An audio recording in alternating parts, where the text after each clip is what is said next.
Bapak petani membawa kelapa. Kelapa dibeli oleh pertapa.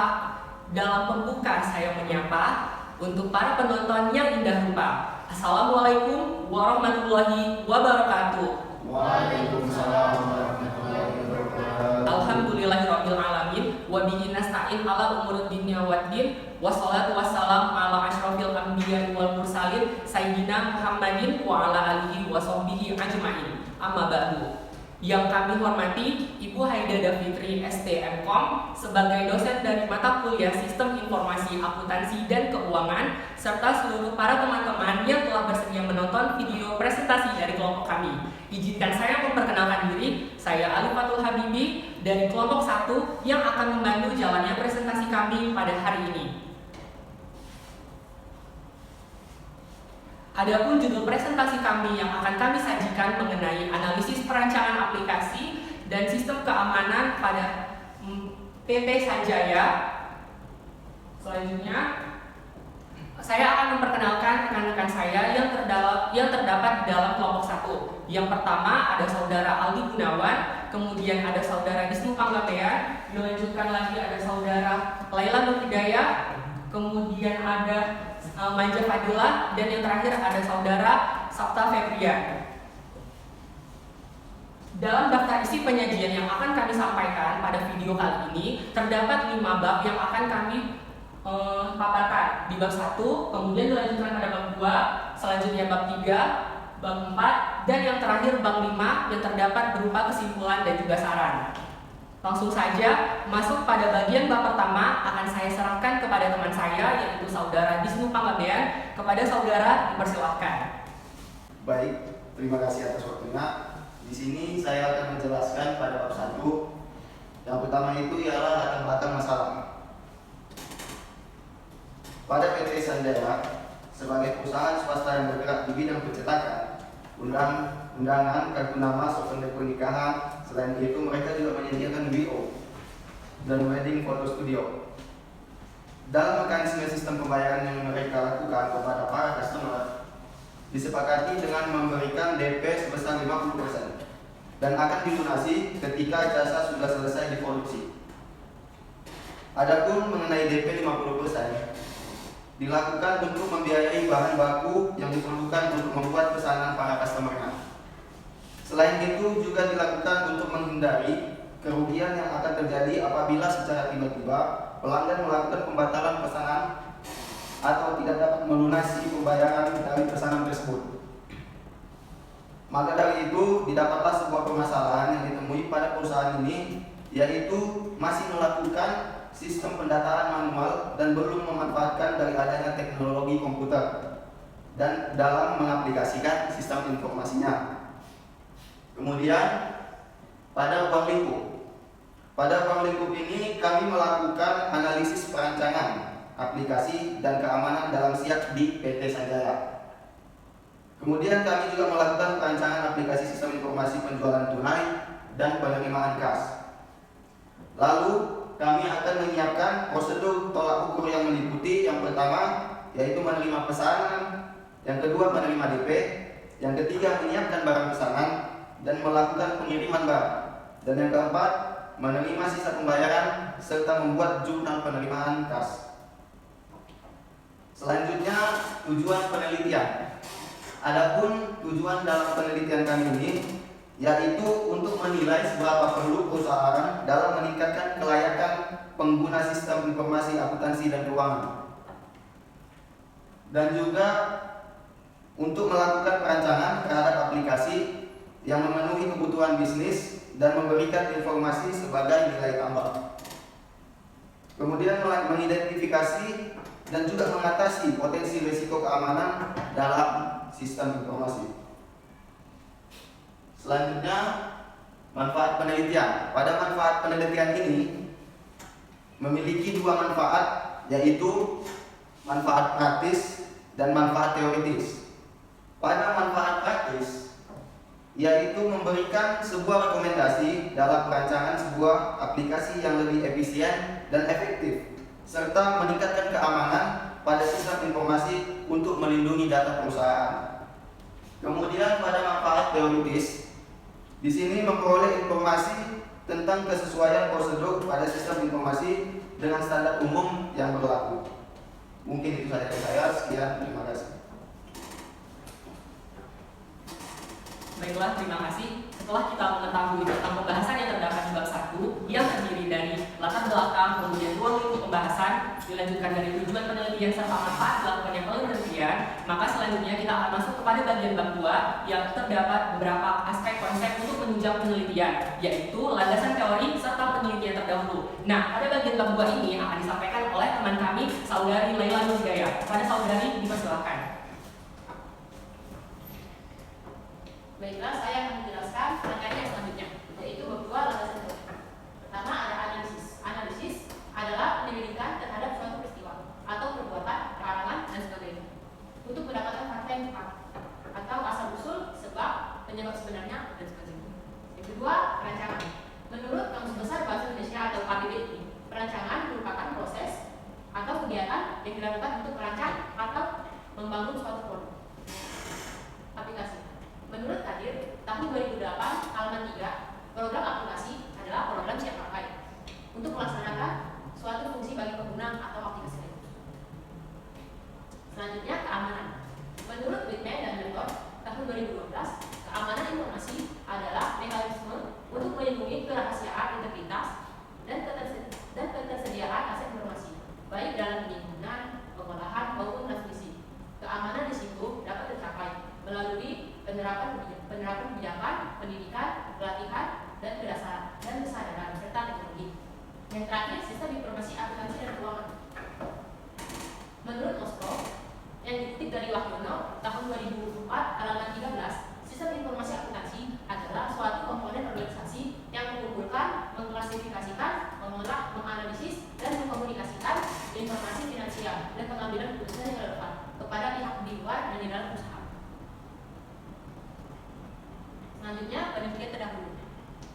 Penelitian yang dilakukan oleh Sharon Abram dan kawan-kawan yang berjudul Analisis Labor Pabrik untuk meningkatkan kapasitas produksi di PT Cilebes Bina Pratama Kota Bitung dengan menggunakan metode penelitian kualitatif yang bertujuan untuk meningkatkan tingkat produksi ikan kayu di Kota Bitung. Selanjutnya ada penelitian yang dilakukan oleh Henny Hendari dan kawan-kawan dengan judul Analisis dan Rancangan Sistem Informasi Aplikasi Penjualan dengan menggunakan metode observasi, wawancara, dan studi pustaka. Penelitian ini bertujuan untuk membuat suatu sistem penjualan terkomputerisasi untuk memecahkan masalah yang ada di dalam usaha.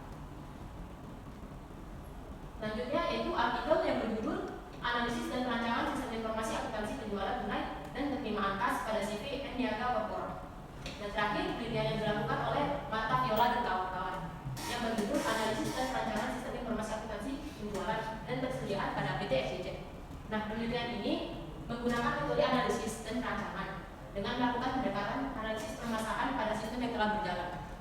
Hasil dari penelitian ini adalah membangun suatu sistem informasi akuntansi untuk membantu permasalahan yang dihadapi oleh PT SCC, terutama pada pencatatan penjualan dan penerimaan. Demikian saya kembalikan kepada moderator. Baiklah, terima kasih kepada saudari Laila. Selanjutnya kita masuk pada bagian bab 4, yaitu mengenai metode penelitian. Bab 3, maksudnya pada bagian bab 3 ini akan dijelaskan mengenai metode penelitian yang kami lakukan untuk menganalisis perancangan aplikasi serta keamanan yang ada pada PT Sanjaya. Bagian ini akan dijelaskan oleh teman kami, Saudara Sabta. Kepada saudara, dipersilakan. Terima kasih. Metode penelitian yang kami pakai yaitu jenis penelitian. Jenis penelitian ini menggunakan studi kasus. Kedua, tempat dan waktu penelitian. Tempatnya berlokasi di PT Sanjaya pada waktu bulan November sampai Desember tahun 2023. Yang ketiga, subjek dan objek penelitiannya. Subjeknya adalah pemimpin perusahaan, bagian personalia, dan administrasi keuangan. Objeknya adalah sistem akuntansi penjualan tunai dan penerimaan kas perusahaan. Yang keempat, teknik pengumpulan data. Studi pustakanya kami ambil dari sumber buku, internet, dan artikel jurnal lainnya. Studi lapangan kami melakukan observasi dan wawancara. Metode perancangannya membuat level diagram. Selanjutnya saya kembalikan kepada moderator. Terima kasih kepada saudara Saka. Nah, selanjutnya kita bakalan membahas mengenai bab 4 yang terdapat studi kasus serta hasil dan pembahasan. Pada bagian ini akan saya jelaskan sendiri. Langsung saja mengenai studi kasus, perlu diketahui Ibu bahwa studi kasus yang kami lakukan di PT Sanjaya ini merupakan perusahaan yang bergerak dalam bidang bisnis percetakan serta wedding event organizer atau WO yang biasa kita kenal. Nah, mereka masih menggunakan metode atau pencatatan secara manual.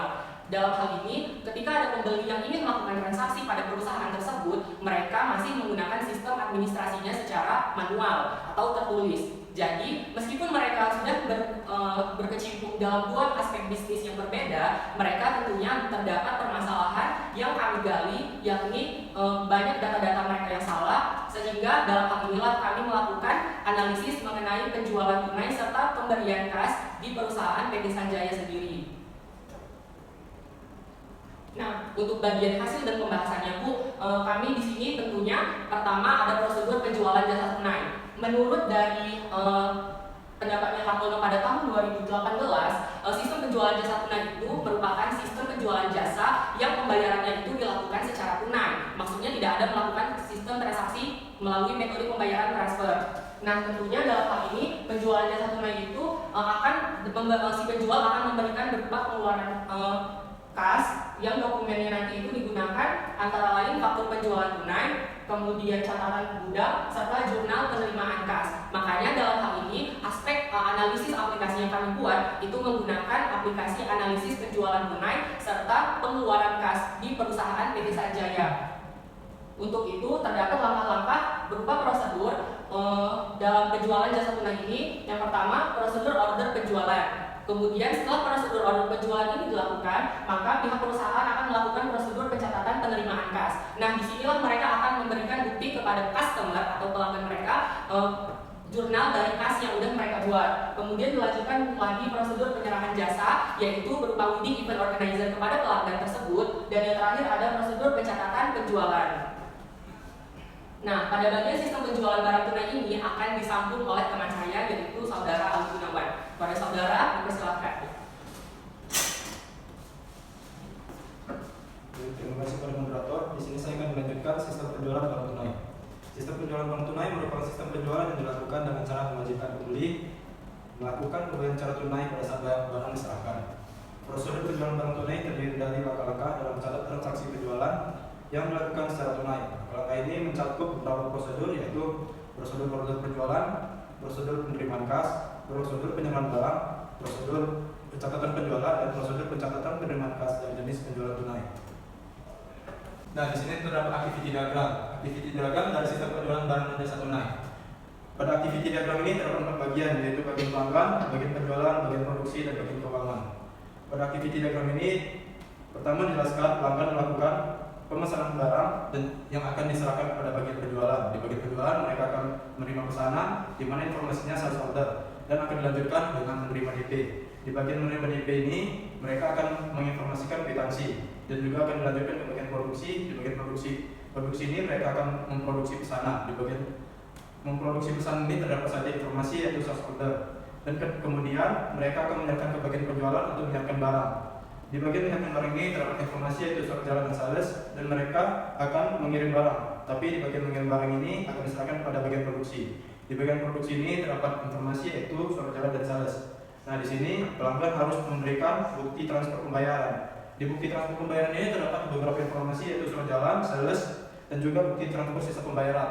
Nah, di sini maka yang terakhir akan diserahkan pada bagian keuangan. Di bagian keuangan ini mereka akan menerima sisa-sisa dari pembayaran. Di situ juga terdapat informasi, yaitu sales order, kwitansi, penerimaan kwitansi, bukti transfer sisa pembayaran, dan surat jalan. Terima kasih. Saya kembali kepada moderator. Nah, ini tadi merupakan activity diagram dari analisis perancangan yang sudah kami lakukan. Selanjutnya ada proses sistem pembelian barang tunai. Pada bagian ini akan dijelaskan oleh rekan kami, Saudari Manja Fadila. Kepada Saudari, dipersilakan. Terima kasih kepada moderator. Selanjutnya saya akan menjelaskan mengenai sistem pembelian barang tunai. Sistem pembelian barang tunai adalah sistem pembelian barang dengan pembayaran secara tunai pada saat barang diterima. Dalam sistem pembelian tunai, perusahaan melakukan pembelian dengan mengeluarkan kas. Dokumen yang digunakan dalam sistem pembelian tunai antara lain surat permintaan pembelian, tunai, dan bukti penerimaan kas. Langkah-langkah dalam sistem pembelian tunai mengikuti yaitu prosedur permintaan pembelian, prosedur permintaan penawaran harga dan pemeliharaan pemasok, prosedur order pembelian, prosedur penyimpanan barang, dan prosedur laporan penerimaan barang oleh pemasok. Selanjutnya di sini ada gambar use case diagram sistem pembelian barang tunai. Ada 4 faktor yaitu pembeli, keuangan, gudang, dan kasir. Di mana pembeli hanya dapat mengakses sistem input pemesanan barang konsumen, purchase order. Keuangan hanya dapat mengakses sistem laporan transaksi penjualan, laporan aset barang, laporan pembelian barang, verifikasi kas keuangan pemesan barang yang akan menuju ke purchase order, input faktor pembelian barang yang akan menuju update barang, selanjutnya mengecek stok minimum barang. Gudang, sistem hanya dapat mengakses purchase request, mengecek stok minimum barang, mutasi barang yang akan menuju stok minimum display, input return barang. Kasir hanya dapat mengakses sistem input transaksi penjualan barang dan menuju ke stok barang display, lalu menuju stok minimum display dan mengeluarkan faktor. Selanjutnya di sini ada gambar database plus diagram sistem pembelian barang tunai. Ada beberapa database, yaitu database TNS customer, database TRX penjualan, database TRX data, database TRX data jual, database NSD jenis, database NSD barang, database NSD historis tunai. Selanjutnya saya kembalikan kepada moderator. Nah, karena tadi terdapat prosedur mekanisme penerimaan kas, maka kami di sini juga akan membahas mengenai prosedur penerimaan kas. Pada bagian ini akan disajikan oleh teman kami, saudari Laila Nur Hidayah. Saudari, dipersilakan. Terima kasih kepada moderator. Baik, selanjutnya saya akan menjelaskan mengenai prosedur penerimaan kas. Secara umum, penerimaan kas adalah kas yang diterima oleh perusahaan, baik itu berupa uang tunai maupun surat berharga, yang berasal dari transaksi perusahaan maupun penjualan tunai, pelunasan piutang atau transaksi lain yang dapat menambah kas perusahaan. Jadi, sistem akuntansi penerimaan kas dari penjualan tunai merupakan sistem yang digunakan untuk menangani transaksi, pembayaran, dan pemindahan hak atas barangnya langsung, sehingga tidak perlu ada prosedur pencatatan piutang pada perusahaan penjualan. Contoh komponen penerimaan kas meliputi penjualan tunai, pengumpulan piutang, dan penerimaan kas lainnya. Sistem penerimaan kas dari tunai dibagi menjadi 3 prosedur, yaitu yang pertama ada penerimaan kas dari over the counter sale, yaitu pembeli datang ke perusahaan lalu melakukan pemilihan barang atau produk yang akan dibeli. Selanjutnya melakukan pembayaran kasir dan kemudian menerima barang yang dibeli. Kedua ada cash on delivery sales atau COD sales, yaitu pembeli membayar pada saat barang sudah diantar. Ketiga ada credit card sales, yaitu pembayaran dengan menggunakan kartu kredit. Nah, ini merupakan gambar dari diagram alin atau flowchart sistem penerimaan kas dari tunai. Jadi di dalam flowchart ini terdiri dari 4 komponen. Yang pertama ada pelanggan, kasir, bagian keuangan, dan pimpinan. Fungsi penerimaan kas dimulai ketika pelanggan melakukan pemilihan produk yang akan dibeli. Lalu pelanggan melakukan pembayaran ke kasir. Kasir menerima pembayaran secara tunai oleh pelanggan. Selanjutnya kasir membuat nota penjualan. Nah, nota penjualan ini dibuat sebanyak 2 rangkap. Rangkap yang kedua akan diberikan kepada pelanggan, sedangkan rangkap yang pertama akan dibuat sebagai laporan penerimaan kas atau LPK. Nah, LPK juga dibuat sebanyak 2 rangkap.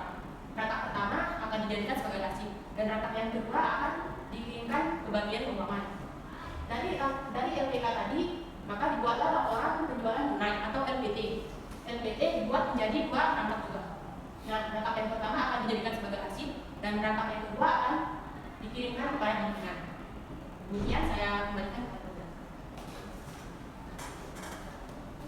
Baiklah, terima kasih. Nah, karena tadi kita sudah mengetahui mengenai pembahasan tentang apa dan kegiatan apa yang kami lakukan terhadap analisis perancangan aplikasi serta keamanan yang terdapat di perusahaan PT Sanjaya, maka pada bagian kelima akhir ini kita akan sama-sama mengetahui mengenai kesimpulan dan juga saran yang kami lakukan, dan pada bagian ini akan disampaikan oleh rekan kami saudara Sabta. Kepada saudara kami persilakan. Baik, terima kasih moderator.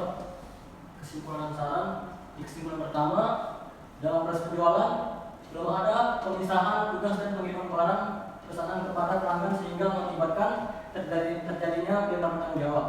Jika terjadinya kesalahan dalam pelaksanaan pekerjaan karena tidak adanya organisasi yang jelas pada setiap bagian. Oleh karena itu, pada perencanaan sistem yang diusulkan, perusahaan memberikan pemisahan dalam pembagian tugas dan tanggung jawab dengan menambahkan bagian pengiriman dalam struktur organisasi. Kesimpulan kedua, keterangan dokumen yang kurang jelas pada form-form transaksi, seperti tidak mencantumkan pada siapa lengkapnya ditujukan sehingga dapat membingungkan bagian eksternal perusahaan dan orang yang baru bekerja di dalam perusahaan tersebut. Oleh karena itu, pada perencanaan sistem yang diusulkan, perusahaan memberikan keterangan yang jelas pada form transaksi yang ada. Di kesimpulan ketiga, tidak ada dokumen bukti kas masuk sebagai dasar untuk membuat laporan penjualan dan penerimaan kas sehingga mengakibatkan tidak adanya laporan yang dihasilkan. Oleh karena itu, pada perencanaan sistem yang diusulkan, dibuatnya dokumen bukti kas masuk untuk sebagai dasar pembuatan laporan. Nah, sarannya, adapun saran yang dapat disajikan dari hasil penelitian ini ialah PT Sanjaya sebaiknya melakukan pemeliharaan dan pengembangan sistem yang baru agar sistem dapat terjaga konsistensinya dan diperlukan backup data atau penyimpan terhadap data-data atau informasi yang ada, sehingga jika tidak terjadi suatu kesalahan dalam penyimpanan data dapat teratasi dengan cepat. Terima kasih, saya kembali kepada moderator. Baiklah, terima kasih. Demikian yang dapat kami sampaikan. Mohon maaf bila terdapat kekurangan dan kesalahan kepada kami ketika menyampaikan serta memberikan informasi pada presentasi kami kali ini. Ketan jumlah yang membeli kerang, makanya enak kalau direbus. Agar silaturahmi kita tidak berkurang, maka beri kami nilai yang bagus. Saya Alifatul Habibi, kami akhiri. Wabillahi taufiq wal hidayah. Wassalamualaikum warahmatullahi wabarakatuh.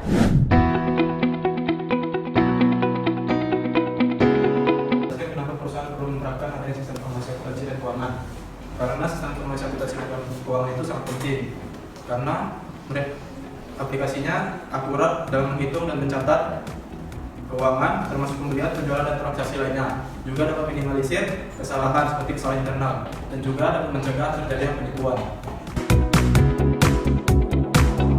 Itu pertanyaannya, siapa pihak yang bertanggung jawab bila terjadi kesalahan dan kebocoran data dalam sistem informasi akuntansi dan keuangan pada sebuah perusahaan? Jawabannya, pihak yang bertanggung jawab bila terjadi kesalahan dan kebocoran data dalam sistem informasi akuntansi keuangan yaitu manajemen perusahaan, tim keamanan informasi dan data perusahaan, karyawan yang mengelola sistem dalam hal ini khususnya admin, pengelola sistem informasi akuntansi dan keuangan perusahaan. Terima kasih. Baiklah, saya akan menjawab pertanyaan ini. Jelaskan berlebihan dalam sistem informasi akuntansi dan keuangan dalam teknik penjualan tunai. Jadi berlebihan dalam sistem informasi akuntansi dan keuangan itu dapat meningkatkan akurasi dan kecepatan penjualan tunai dan transaksi. Dan selanjutnya dalam hal pelacakan mekanis, sistem informasi akuntansi dan keuangan dapat membantu dalam pelacakan mekanis secara otomatis ketika penjualan tunai dilakukan, lalu memungkinkan manajemen untuk mengelola kesediaan dengan lebih efektif. Selanjutnya, mengenai kekurangan dalam sistem informasi akuntansi dan keuangan akan dilanjutkan oleh saudara. Kelebihan sudah dijelaskan oleh saudara Eva. Tentu setelah kelebihan ada kekurangan. Dan dalam kekurangan ini yang pertama itu biaya implementasi dan pelatihan terhadap karyawan, yang mana diperlukan waktu dan biaya dan sumber daya untuk melatih karyawan dalam menggunakan sistem yang telah dibuat.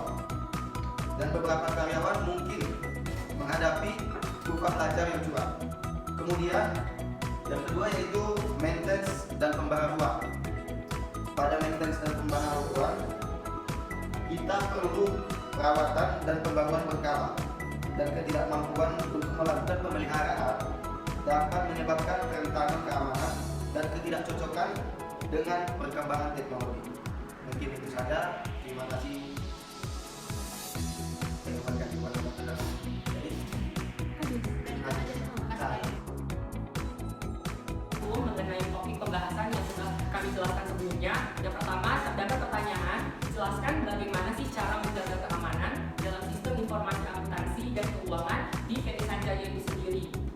langkah-langkah yang dapat membantu PT Sanjaya menjaga keamanan dalam sistem informasi akuntansi dan keuangan mereka itu penting untuk terus memonitoring dan memperbarui langkah-langkah keamanan sesuai dengan perkembangan teknologi dan ancaman yang berlaku.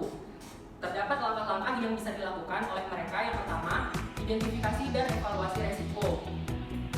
Lakukan identifikasi resiko keamanan yang mungkin terjadi pada sistem informasi dan keuangan pada perusahaan mereka. Kemudian, pihak pengelola wajib melakukan pengelolaan akses pengguna. Jadi, terdapat beberapa pengguna yang harus memberikan privilege-nya ketika sistem itu digunakan. Kemudian yang ketiga ada ekskripsi data, dan yang terakhir pemantauan aktivitas pengguna. Nah,